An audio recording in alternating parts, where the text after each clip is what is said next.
안녕하십니까. 김정기 TV의 김정기입니다.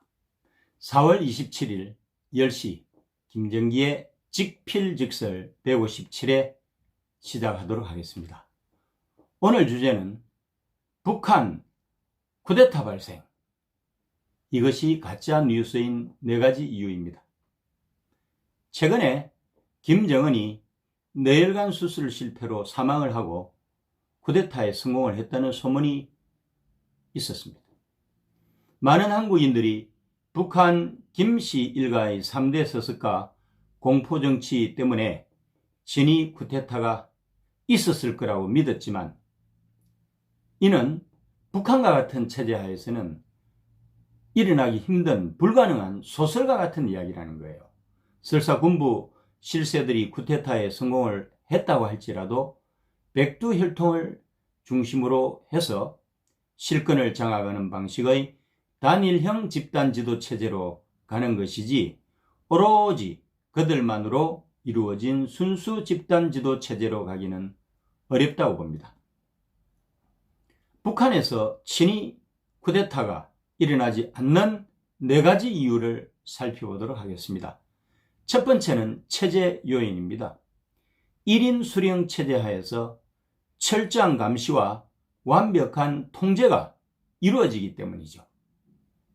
조선노동당의 조직 지도부입니다. 당군정 인사와 예산을 총괄하고 공안문서를 감독을 하고 당군정 감찰을 하죠. 국무위원회 국가보위부입니다. 정보를 총괄하죠. 북한인민군 총정치국입니다. 군부를 통제하죠. 이런 세 기관을 통해서 공포정치를 하는 것입니다.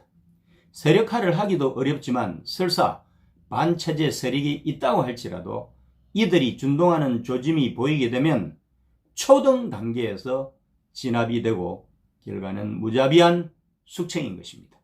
공개 처형을 당하거나 정치범 수용소로 보내지는 운명에 처해지는 것이죠.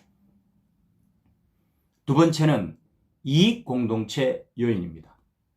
공산 왕조 체제 하에서 백두혈통이 왕족이라고 한다면 빨치산 후예들은 귀족으로서 공동이익을 추구하기 때문입니다.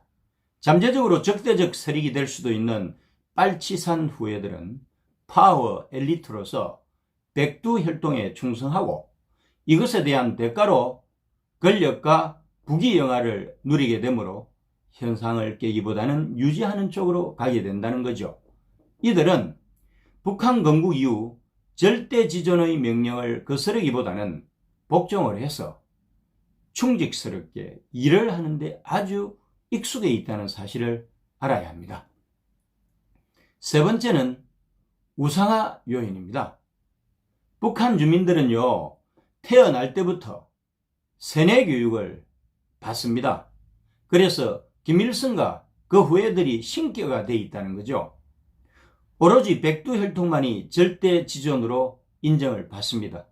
따라서 쿠데타 세력이 거사에 성공한다고 할지라도 주민들로부터 지지를 받기가 쉽지 않은 구조라는 겁니다. 명분 없이 권력을 찬탈한 것이기 때문에 엄청난 사회적 혼란은 불가피할 것이고 결국에는 무너지고 마는 것이죠. 이후에 새로운 세력이 들어서고 무너지고를 반복하는 정치적 악순환을 겪게 되는 상황을 누가 좋아하겠습니까? 네 번째는 중국 요인입니다. 북한 정권에 정통성을 부여하면서 정권의 안정을 보장해주는 중국의 존재 때문입니다. 중국의 승인을 받은 현재 정권에 반기를 드는 것은 중국에 대한 도전으로 간주가 되기 때문에 군사적 행동을 하기가 어렵다는 거죠.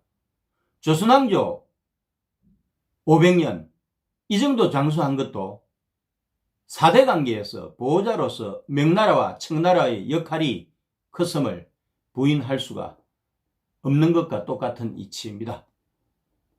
오늘도 함께해 주신 김정기 TV 애청자 여러분 감사합니다.